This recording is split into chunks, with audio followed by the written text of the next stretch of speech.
Bismillahirrahmanirrahim. Subhanakallahumma rabbana la ilma lana illa ma 'allamtana innaka antal 'alimul hakim wa tub 'alaina innaka antat tawwabur rahim wa taqabbal minna innaka antas sami'ul 'alim wa 'allimna min ladunka ilman nafi'an ya dzal jalali wal ikram. Allahumma iftah lana hikmataka wanshur 'alaina rahmataka ya dzal jalali wal ikram. Rabbi shrah li sadri wa yassir li amri wahlul 'uqdatam min lisani yafqahu qawli bi rahmatika ya arhamar rahimin.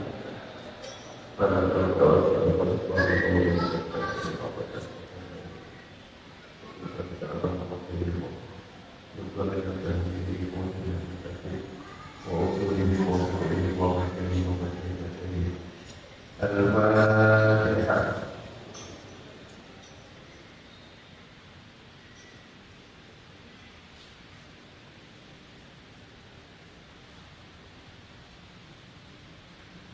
Bismillahirrahmanirrahim. Alhamdulillahi rabbil alamin.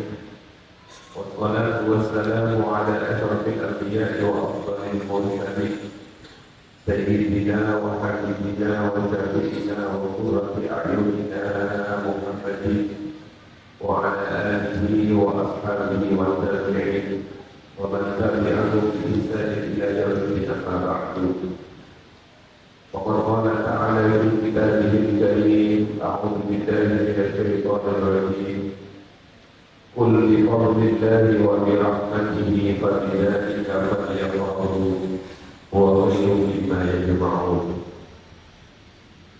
حضرة المحترمين والرحيم والرقيين والرجوعين والمسلمات dikasihkan walaupun mereka keluarga besar atau lebih dari mulai dari tadi dikasihkan walaupun pulau tadi jamaah kawasan Bukit Anggita dikasihkan pulau mulia ada. Malam ini kita diberikan kesempatan oleh Allah sebagai malam Sabtu terakhir di bulan Rabiul Awal. Berkumpul karena dengan sakit memberikan kesempatan pulau makhluk yang sangat apunten saya di malam pulau sakit saya Tukeri pun tiba-tiba dibalik ada pemimpin sisi pun ke Telungagung. Sopir-sopir yang ada di pondok mewajai waktu itu nanti akhirnya nekat pulau sopir di Jawa. Bila ternyata sampai. Jadi pulau itu hebat kalau sopir bapak, tapi pun kami buat sopir seperti ini. Malam ini sangat-sangat pulau Kalimantan dengan membaca satu hikmah, di mana hikmah ini sangat penting untuk kita baca sehingga kita tahu posisi kita seperti apa kita di hadapan Allah, seperti apa kita di hadapan Rasulullah, seperti apa kita di hadapan guru-guru kita. Qala sahibul kitab Syekh Sayyid Ibnu Umar ila Sayyidina radhiyallahu anhu. Idza aradta an ta'rifa qadraka 'indahu fanzur fi ma la yuqimuka. Idza aradta alaikani arfaqi siro. Kalau kamu ingin an ta'rifa ingin paham, yaitu mengetahui qadraka kedudukanmu indahu di hadapan Allah. Caranya menurut mongko ingalono siro, pikir-pikirlah siro, Fimada di dalam apa yukimu yumenangake sopo Allah kai siro. Bapak-bapak, ibu-ibu yang sangat mulia-muliakan, tidak perlu susah-susah. Kita ini termasuk orang yang beruntung atau orang yang tidak beruntung. Apakah kita ini termasuk orang yang dicintai oleh Allah atau dimurkai oleh Allah? Salah satu caranya adalah melihat di mana Allah menempatkan kita. Kalau Allah menempatkan kita dengan Surabaya sebagai guru, berarti dengan mulia. Kalau Allah menempatkan kita di tempat di mana Allah ridho, maka Allah ridho. Tapi sebaliknya, kalau Allah menempatkan kita di tempat-tempat yang tidak Allah ridho pada wajibnya, maka sebenarnya kita tidak diridhoi oleh Allah Subhanahu wa Ta'ala. Ada orang yang mudah silaturahmi. Ada orang yang ketika melihat fakir miskin dapat mengeluarkan harta. Ada orang yang ketika diajak urutan langsung berangkat. Ada orang yang diajak haji langsung berangkat. Allah menempatkan kita di tempat yang Allah ridho, yang Allah senang. Maka itu menunjukkan kalau kedudukan kita di hadapan Allah adalah Allah ridho. Bisyarah ikut wonten keterangan mereka. Idza aradta an ta'rifa qadraka 'indahu hal anta min al-maqbuli as-su'ada aw min al-mardudi al-ashqiya. Kalau kamu ingin tahu apakah kamu ini termasuk as-su'ada al-maqbuli atau al-ashqiya al-mardudi. Mas-mas rasa emot menawi Ramadan ibu kita doa Allahumma ja'alna minas su'ada'i maqbulin wa la taj'alna minal ashqiya'i mardudin. Doa ini membagi manusia menjadi dua. Ya Allah, jadikan kami minas su'ada'i maqbulin, orang-orang yang bahagia di dunia di akhirat, al-maqbulin yang ibadahnya diterima. Wala taj'alna, biasanya kalau wala taj'alna itu taknya tinggal. Wala taj'alna minal ashqiya'il mardudin. Ya Allah, jangan kau jadikan kami minal ashqiya, termasuk golongan orang-orang yang celaka, al-mardudin yang komponen yang tidak kau beri rahmat. Sayangnya doa ini biasanya yang dibaca di bulan Ramadan. Sebenarnya doa ini semua yang sangat ij'alna minas su'ada'il maqbulin wa la taj'alna minal ashqiya'il mardudin. Apakah kita termasuk golongan yang pertama yang bahagia yang ibadahnya diterima, atau termasuk golongan yang kedua yang celaka yang ibadahnya tidak diterima?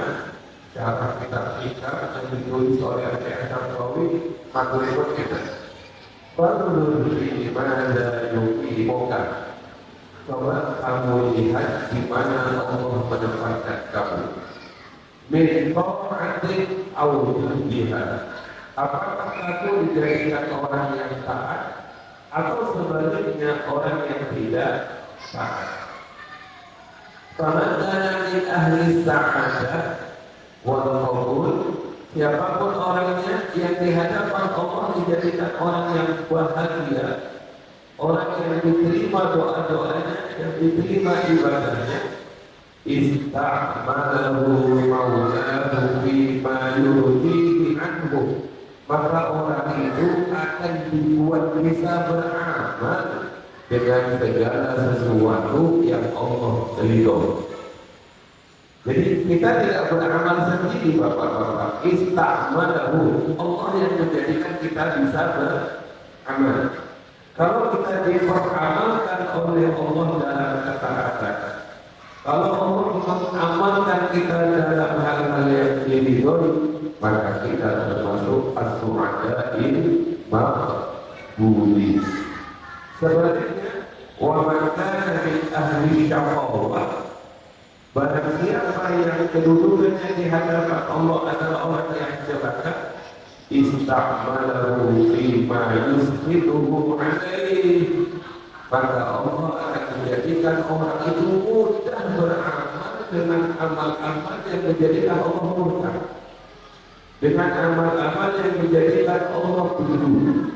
Berarti orang itu di sisi Allah adalah orang yang al-asfiya'in mardudin. Dah bapak-bapak, wa hadza yunasibul ammah. Golongan dua ini adalah golongan secara umum. Jadi manusia itu wonten ammah umum, wonten khossah khusus. Lah orang ammah itu namun dibagi kali bejo nopo boten bejo. Bejo berarti Allah mudahkan dia berbuat taat. Ini boten bejo berarti orang itu dimudahkan berbuat maksiat. Hadirin yang dirahmati oleh Allah. Sekarang pada hal yang kosong, golongan dengan ini ada orang-orang khusus, amin. Dengan ini orang-orang khusus, orang-orang yang sedang berjalan menuju Allah. Maka pada dengan ini disebut sari ilallah, orang yang sedang berjalan menuju hidupnya Allah. Atau dalam bahasa yang lain disebut dengan murid, orang yang mengharapkan sampai kepada Allah. Nah, orang-orang kosong atau panjenengan ini orang tahu, kalau panjenengan ini ketahuan apakah kita minal muqarrabin atau bukan, maka lihatlah hati kita. Fanzur fi madza yuqimuka aw yuhidu ala qalbika min idraki jalalatihi wa awamadihi. Jadi ini kan bapak-bapak sedang biasa berzikir la ilaha illallah. Oh, sama-sama. La ilaha illallah. La ilaha illallah. Lah, dalam kalimat la ilaha illallah itu kita lihat seperti apa posisi kita. Kalau orang itu masih baru memulai, maka lafaz la ilaha illallahnya mentakdirkan lafaz la ma'buda illallah, la ma'buda illallah, la ma'buda illallah. Tidak ada yang saya sembah kecuali Allah. Itu golongan paling bawah. Jadi nafsu syirik dia tidak menyebutkan Allah, dia hanya menyembah beribadah kepada Allah. Tapi pertanyaannya, ibadahnya itu ikhlas apa bukan? Ojo-ojo ibadahnya ada keinginan. Doa, buku, kita boleh berdoa dulu. Bu, kalau anak kita boleh dengan mau wakiat, kita boleh dengan mulutan, kita boleh dengan mau salat. Ya karena Allah betul bagus, berarti la ma'buda illallah. Tapi kadang-kadang di samping la ma'buda illallah masih ada maksud-maksud yang lain. Masih ada tujuan-tujuan sampingan, bahkan kadang-kadang tujuan sampingan itu lebih dominan dibandingkan tujuan awalnya.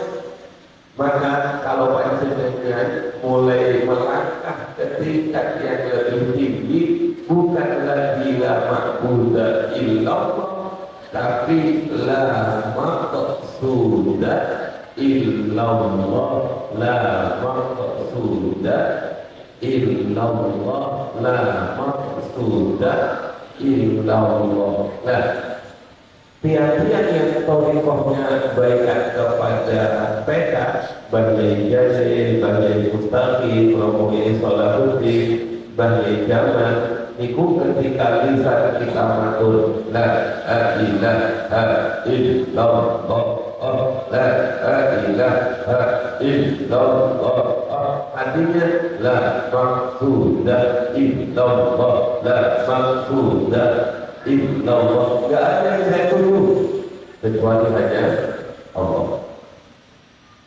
Lah, makom yang la maqsuda illallah itu sudah makomnya orang ikhlas, makomnya orang yang tidak punya maksud apa-apa kecuali hanya kepada Allah. Tapi kadang-kadang bapak-bapak, ibu-ibu dalam kehidupannya, walaupun yang dituju Allah, yang dimaksud bukan selain Allah, hanya Allah, tapi dalam kehidupannya kadang-kadang ada yang lebih dicintai dibandingkan Allah, ada yang lebih dicintai dibandingkan Allah, ada yang lebih dicintai dibandingkan Rasulullah. Maka biasanya kalau sudah maksudnya illallah terus menerus, orang itu akan dinaikkan oleh Allah ke makom muhibbin, ke makom orang-orang yang mencintai Allah, sehingga kemudian la ilaha illallah artinya murni la mahbuba illallah, la mahbuba illallah, la mahbuba illallah. Tidak ada yang saya cintai kecuali Allah. Lah bapak-bapak, ibu-ibu, orang yang sudah pada makom la maqsuda illallah, la mahbuba illallah, inilah yang disebut minal muqarrabin, orang-orang yang didekatkan kepada Allah. Teruskan, yang paling puncak setelah makom muhibbin itu, ada orang yang mengatakan makom muhibbin itu makom mencintai Allah itu adalah makom tertinggi. Tapi bapak-bapak, ada orang-orang yang dia memiliki kelebihan dibandingkan Pulau Kalimantan dengan yang disawat duduk malih makhluk, yang dilihat dalam hidupnya itu bukan lagi manusia, bukan lagi makhluk.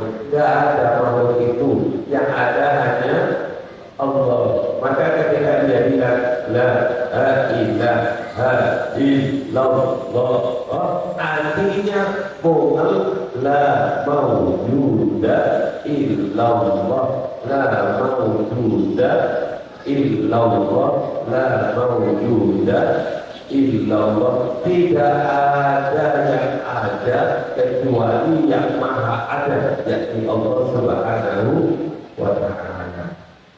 Nah, makomnya tadi bapak-bapak disebut dengan makom pada nomor makom pada. Contoh makom pada itu sederhana dalam Al-Quran. Ibu-ibu pernah buka surat Yusuf. Ketika ada adegan itu loh bapak-bapak, orang-orang Madinah, perempuan-perempuan Madinah itu sama-sama kepo, sama-sama komentar terhadap apa yang terjadi pada Sayyidatina Zulaikha. وقال نسوة في المدينة امرأة العزيز تراود فتاها عن نفسها قد شغفها حبا إنا لنراها في ضلال مبين. Mereka pun pemantau perempuan-perempuan Mesir itu sama-sama menyalahkan Zulaikha karena Zulaikha itu tergila-gila kepada Fataha, budaknya yang bernama Yusuf. Ketika Zulaikha mendengar bahwa orang Mesir itu sama-sama mencemooh dirinya, Zulaikha itu materi kalau kamu nggak tahu seperti apa Yusuf. Coba kalau kalian tahu, saya ingin tahu apa reaksi kalian, kata Zulaikha. Akhirnya Zulaikha yang cerdas itu bapak-bapak mengundang perempuan-perempuan yang komentar ini. arsalat ilaihinna wa a'tadat lahunna musyraqa'u wa atat kulla wahidatin minhunna sikina. Perempuan-perempuan itu diundang oleh Zulaikha. Pendek kata, mereka dihadapkan, dimasukkan di dalam semua ruangan di aula hotel. Semua undangan itu disukani suguhan. Wa atatul lawajatin minhunna sikina.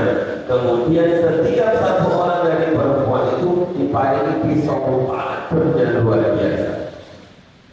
Begitu mereka sedang asik kupasi buah yang menjadi hidangannya itu, Sayyidah Zulaikha mengatakan, Yusuf keluar. Begitu Yusuf keluar, dengan menerima buka pintu, langsung Yusuf keluar. Apa yang terjadi, ibu-ibu, bapak-bapak? Al-Quran bercerita, falamma ra'aynahu akbarnahu wa qatta'na aydiyahunna wa qulna hadza lillah ma hadza bashara in hadza illa malakun karim. Begitu melihat Yusuf, mereka falamma ra'aynahu akbarnahu, semua menjadi kecil, semua terlihat tidak ada, yang ada hanya Yusuf. Wa qatta'a aydiyahunna, bayangkan ibu-ibu, bayangkan. Yang diiris bukan lagi apel, tapi yang qatta'a itu potong berulang-ulang. Kalau qata'an itu potong sekali, kalau qatta'a itu potong berulang-ulang, iris-iris. Jadi lututnya jatuh, jadi tengahnya jatuh, jadi manisnya jatuh, jadi kelingkingnya jatuh, semuanya jatuh, tapi mereka tidak merasakan apa-apa. Saking takjubnya membesarkan Yusuf, gak ada yang lain yang kelihatan hanya Yusuf. Ini namanya makom, karena yang lain sudah tidak ada. Pokok aydiyahunna, kemudian mereka mengatakan qulna hadza lillah ma hadza bashara, itu untuk menungso dari ma hadza bashara in hadza illa malakun karim. Ini mereka yang mulia. Sejak kapan mereka mengatakan malaikat? Lah, bapak-bapak, ibu-ibu, hilang dirinya karena terpana kepada Yusuf, menyatu dengan Yusuf. Itu namanya makohana. Inilah yang kemudian pernah terjadi dalam sejarah, bapak-bapak. Ada juga makoh. Ini yang pernah terjadi dalam sejarah yang dialami oleh seorang tokoh yang bernama Al-Hallaj. Ditebak Al-Hallaj. Terjadi juga di Indonesia yang bernama Siti Jenar. Lah, Al-Hallaj itu ajarannya adalah wihdatul wujud, manunggalih kawula Gusti, manunggalih kawula Gusti. Mafil jubah illallah, tidak ada di dalam jubah itu kecuali Allah. Makanya ketika Siti Jenar dipanggil oleh Pasunan Apen yang diutus adalah Pasunan Kalijaga, wahai Siti Jenar, kamu dipanggil oleh para wali Songo. Apa jawabnya? Siti Jenar tidak ada, yang ada Allah. Allah, kamu dipanggil oleh wali Songo, yang ada Allah tidak ada, yang ada Siti Jenar. Gak kekurangan akal. Pasunan Kalijaga mengatakan dua-duanya Allah dan Siti Jenar dipanggil. Singkat cerita, karena ajaran wihdatul wujud itu belum bisa diterima oleh kalangan masyarakat pada waktu itu, dan ajaran ini kalau diajarkan bisa membuat orang kufur, bisa membuat orang yang awam itu syirik, maka harus dibunuh. Baik itu Al-Hallaj maupun Siti Jenar, begitu dibunuh, bapak-bapak dipenggal kepalanya. Dalam sebuah cerita itu darah yang keluar itu muncrat itu menuliskan kalimat la ilaha illallah. Pun boten usah berpikir makom pana, boten usah berpikir makom balok, mari berpikir saja makom muhim, makom mencintai Allah. Makanya penulisan itu bapak-bapak wonten dawuh terakhir itu. Qala alaihi salatu wassalam, kanjeng Nabi dawuh, man awada an ya'lama manzilatahu indallah, siapa yang ingin mengetahui kedudukannya di hadapan Allah, falya'lam manzilatallahi min qalbihi, maka cukup ketahui kedudukan Allah dalam hatinya. Kalau lagi nih bapak-bapak, siapapun orang yang ingin tahu kedudukan dirinya di hadapan Allah, maka cukup lihat hatinya, di mana dia mendudukkan Allah dalam hatinya. Kalau Allah nomor satu, maka di hadapan Allah orang itu nomor satu. Tarik ke bawah sedikit.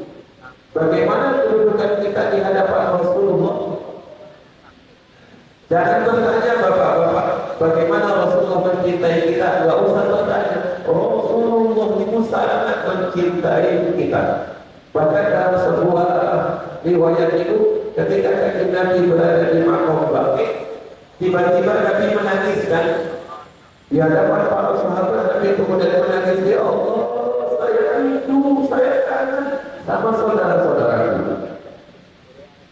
Sahabat-sahabat yang mendengar Rasulullah menangis karena rindu dengan saudara-saudaranya, langsung mengaku, ya Rasulullah, alasna bi ikhwanika, bukankah kami ini adalah saudara-saudaraku ya Rasulullah? Bal antum ashabi, kalian bukan saudaraku, kalian adalah sahabat-sahabatku. Yang aku rindukan adalah saudara-saudaraku. Para sahabat kemudian bertanya, sintaniku ya Rasul, saudara-saudara dengan Muhammad ikhwanu ya Rasulullah, siapa saudara dengan yang panjenengan rindu?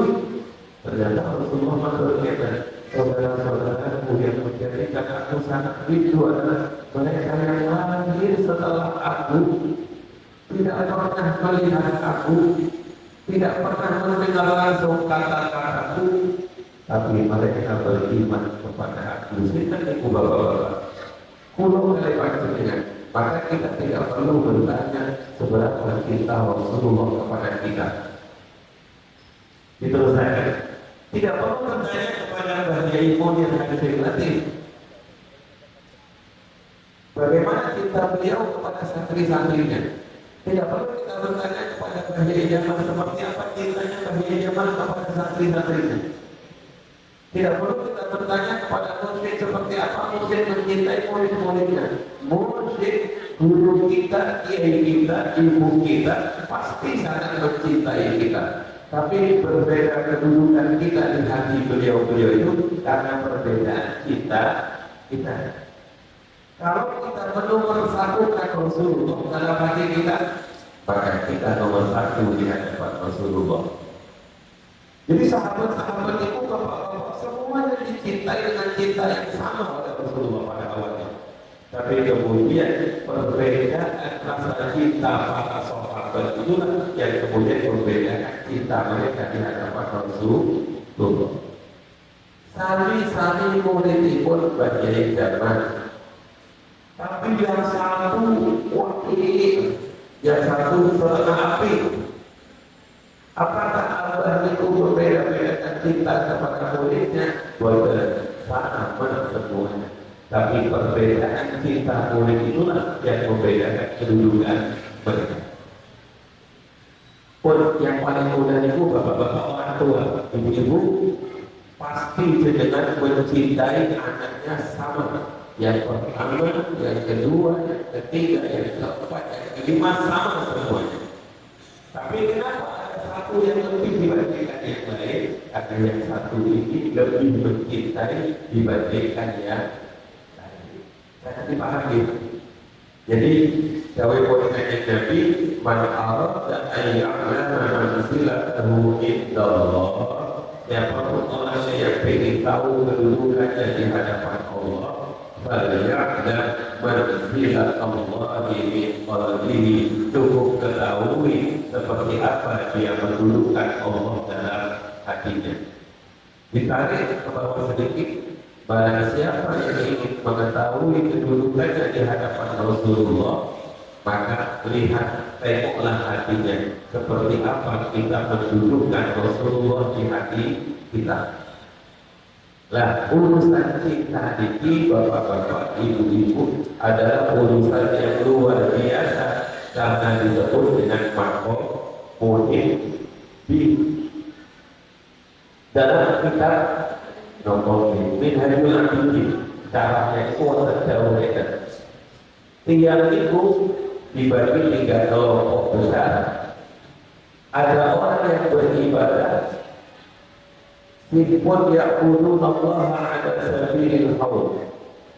Ada orang yang beribadah kepada Allah karena takut siksaan Allah. Meskipun ya'budun Allah ala sabilil rajah. Ada orang yang beribadah kepada Allah karena ada harapan. Sedangkan yang paling tinggi adalah wasifun ya'budun Allah ala sabilil hubbi. Mereka yang beribadah kepada Allah karena dasar cinta. Maka pertanyaannya yang paling mudah, yang paling sederhana, kenapa kalau kalian dengan mauludan? Kalau kalian dengan mauludan pengen syafaat, jadi itu adalah kita.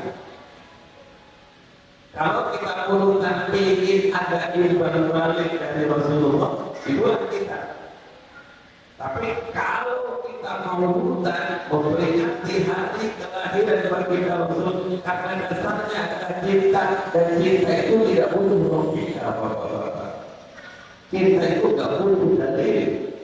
Orang lagi dengan ini kamu dengan mencintai ibu, ini kamu itu mencintai bapak. Lalu semakin saya katakan alasan saya tentang cinta ini, maka semakin sederhana. Jadi saya mencintai Rasulullah tanpa alasan. Dan ini adalah anugerah. Karena ini anugerah, maka ini harus dicari. Sehingga kita diajari untuk berdoa, Allahumma inni as'aluka husnal mahabbah.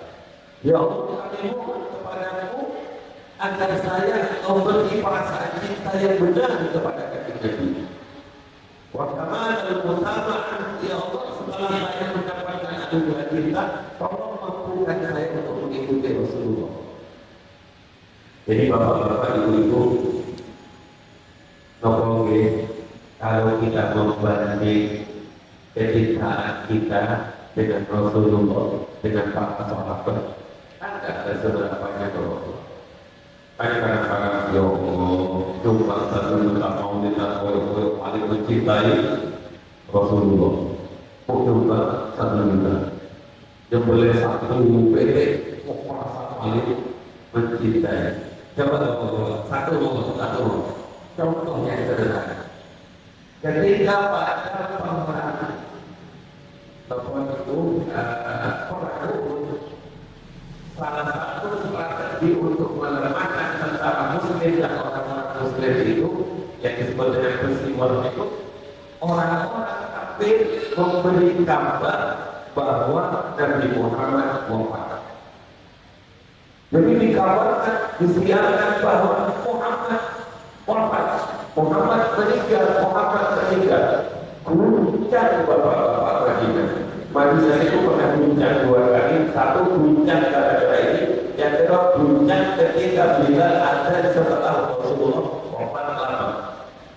Orang-orang Madinah itu goncang, para sahabat itu goncang ketika mereka mendengar bahwa kanjeng Nabi wafat. Salah satu yang tergoncang itu seorang ibu-ibu. Seorang ibu-ibu ini punya suami, punya saudara, punya anak laki-laki. Tiga-tiganya, suaminya, saudara laki-lakinya dan anak laki-lakinya ikut perang bersama Rasul. Begitu dia mendengar kanjeng Nabi wafat, ibu-ibu langsung histeris menangis. Kemudian dia berlari menuju pada Uhud.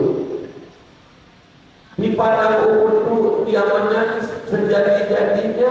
Kemudian dipalangi oleh salah seorang sahabat yang masih hidup. Ibu, kenapa Bu sampai menangis? Saya mendengar kanjeng Nabi wafat, saya mendengar Rasulullah wafat. Lah sahabat ini paham bahwa ibu itu punya suami, punya saudara, punya anak laki-laki yang ikut perang. Akhirnya bapak-bapak dituntut oleh sahabat ibu, Anda mencari siapa? Saya mencari mayatnya Rasulullah. Tolong antarkan saya ke mayat-mayat. Akhirnya bapak-bapak ibu ini antar ke mayat pertama. Itu Bu, mayat pertama itu suaminya. Bukan dia yang saya cari. Dia suami saya, tapi bukan dia. Dibawa lagi kumpul, ikut kulo, mari Bu ikut saya.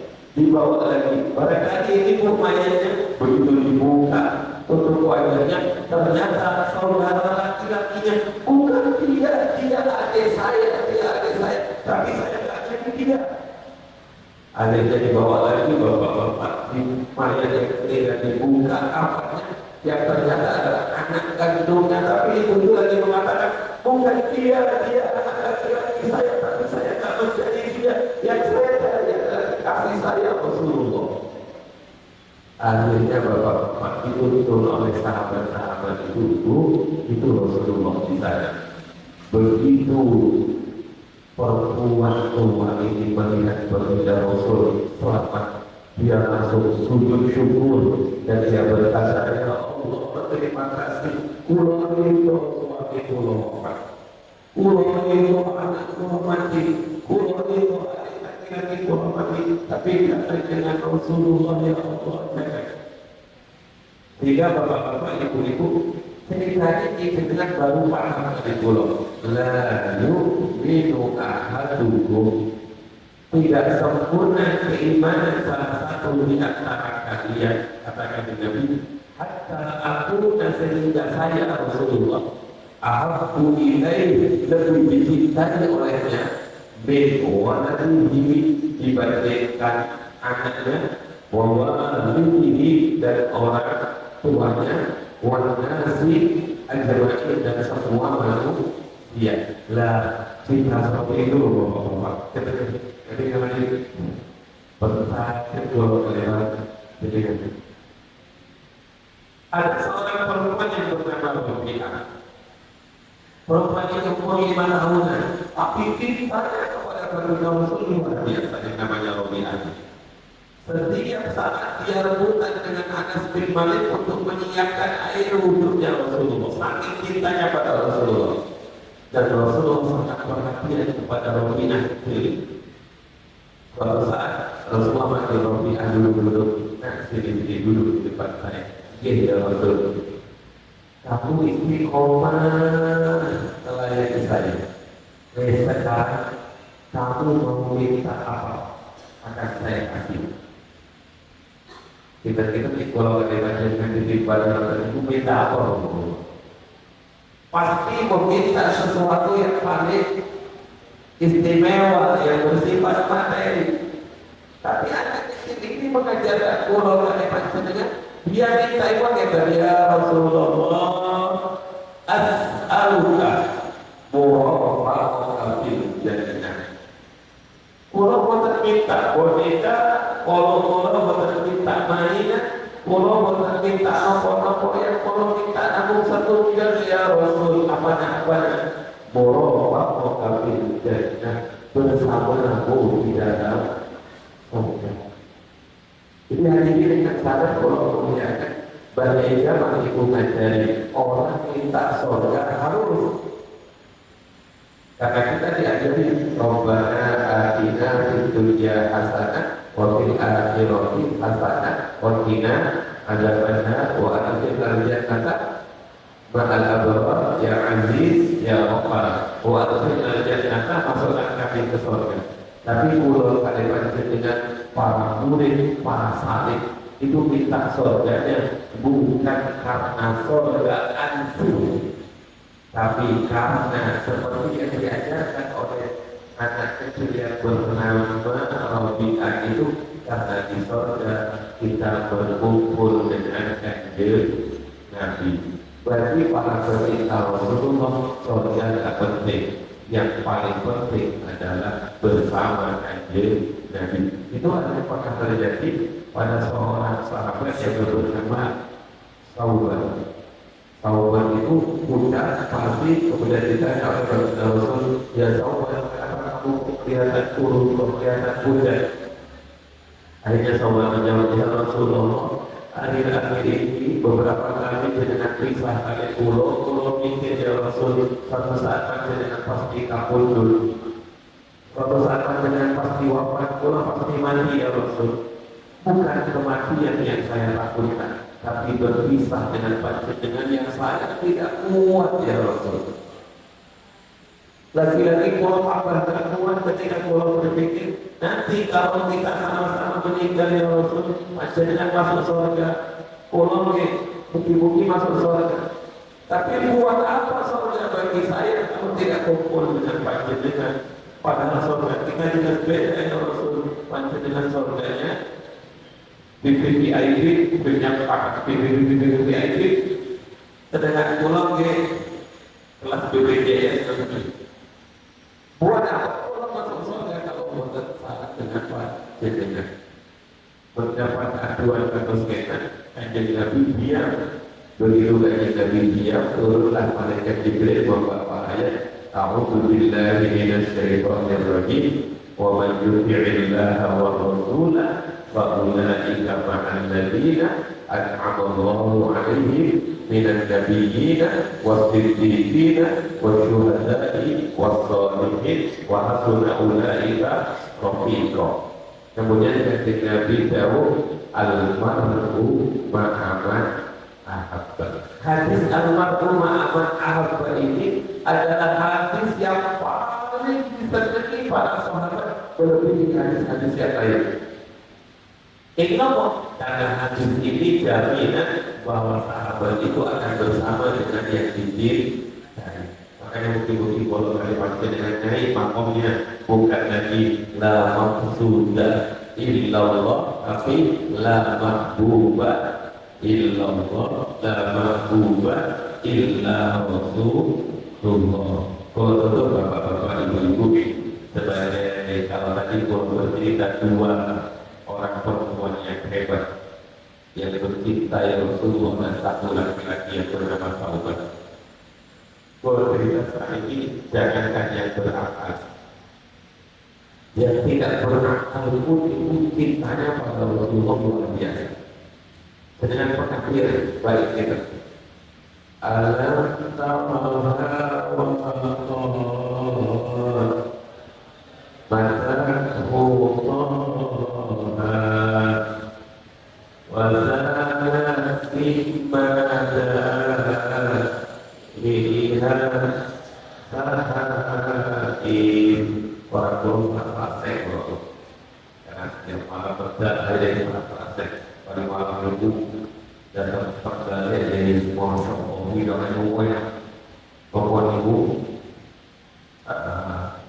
ikan panggang itu luar biasa nafsunya tuh, saking nafsunya karena pulau ketusuk duri. Ya Allah, sampai pagi ini bukan dari golong dimasukin nasi, gak usah dimilah, gak usah dipunya, langsung dibilang akhirnya pulau buat nasi atau spesial. Alhamdulillah gitu. Saya orang kayak pusing kalau ada padahal gue nggak tahu miskin. Akhirnya suatu orang dia bisa selesai. Alam taraha wa qad.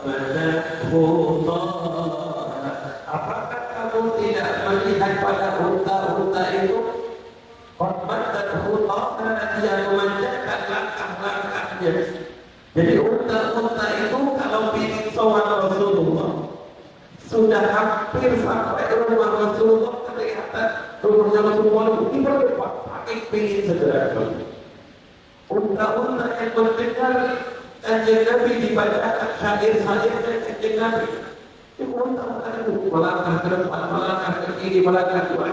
Unta-unta itu joget saking senangnya, saking cintanya kepada Kanjeng Nabi.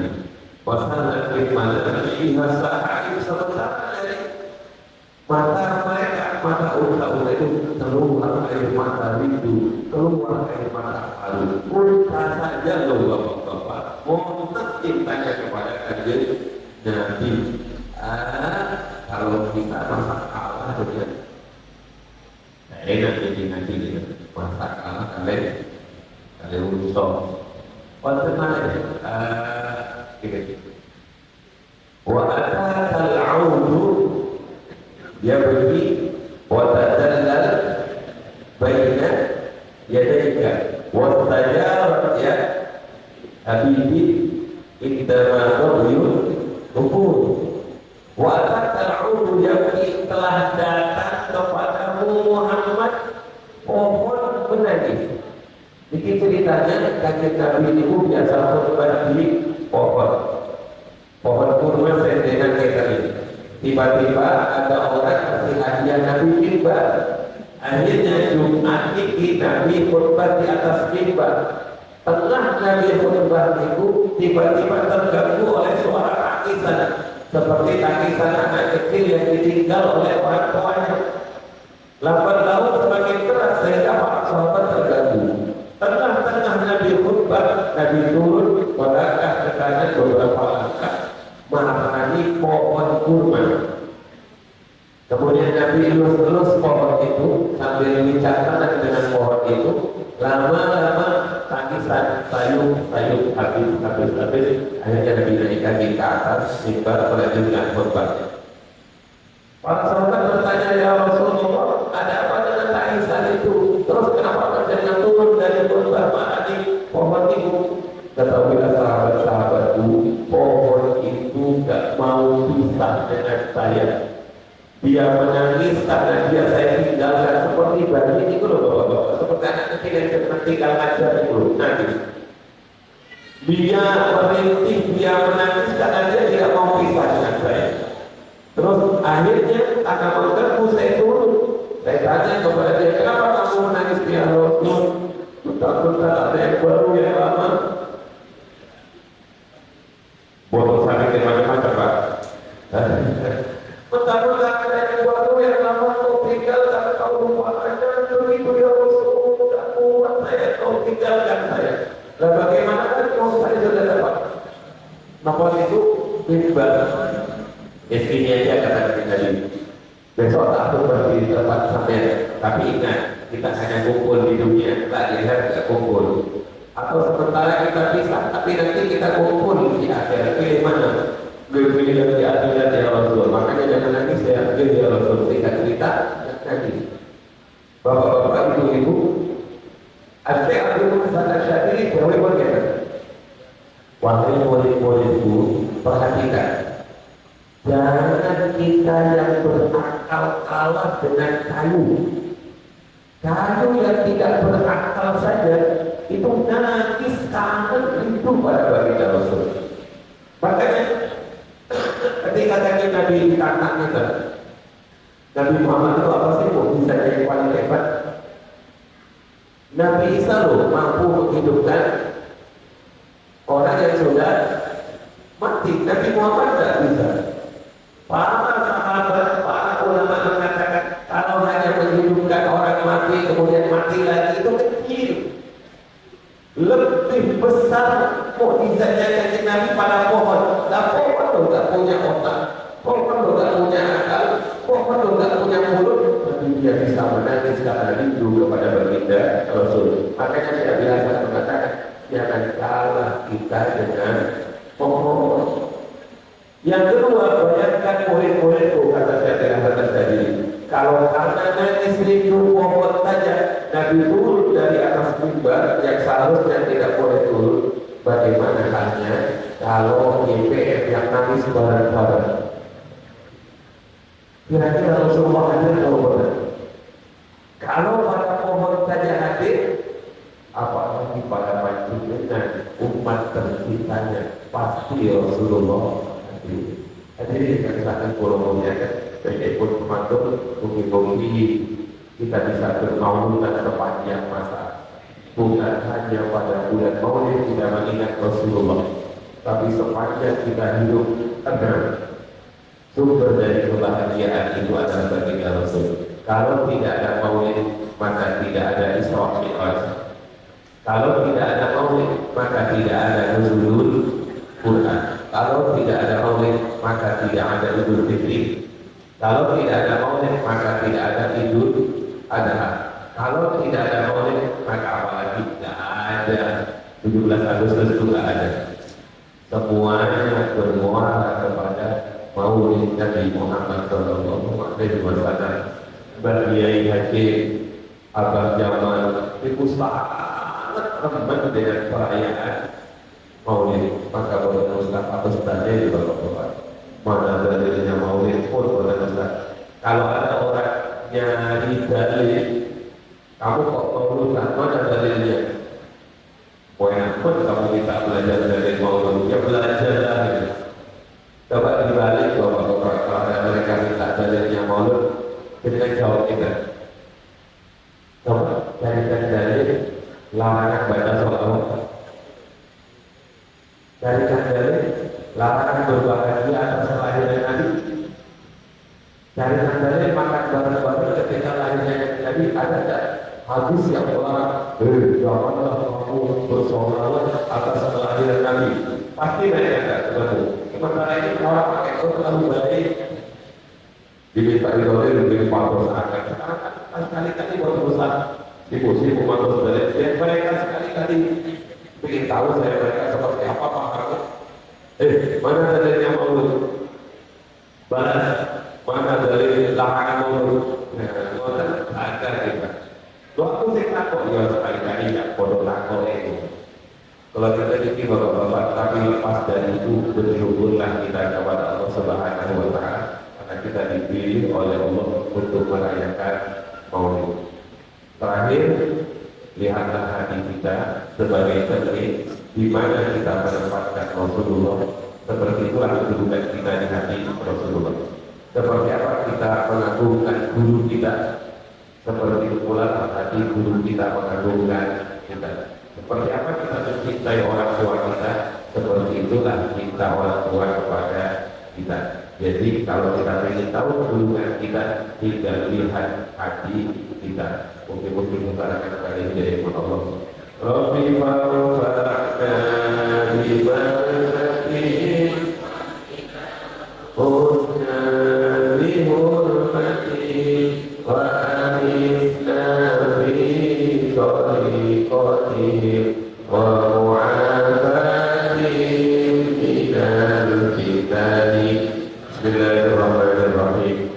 Allahumma inni astaudi'uka ma'alamtatihi arzuhu ilayya inda hadati ilayhi wa la tursilihi ya rabbal alamin. Bismillahirrahmanirrahim.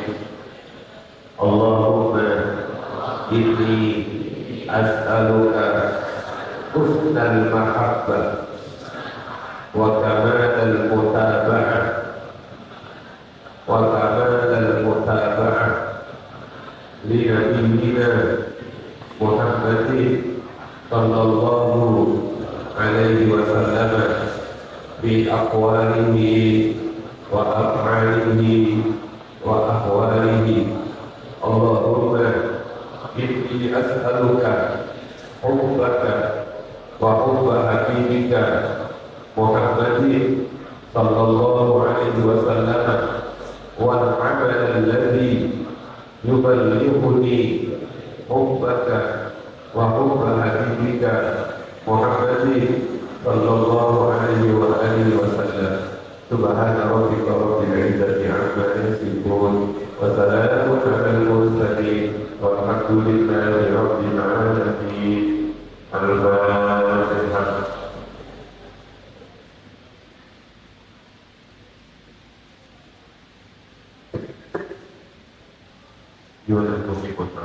Assalamualaikum warahmatullahi wabarakatuh.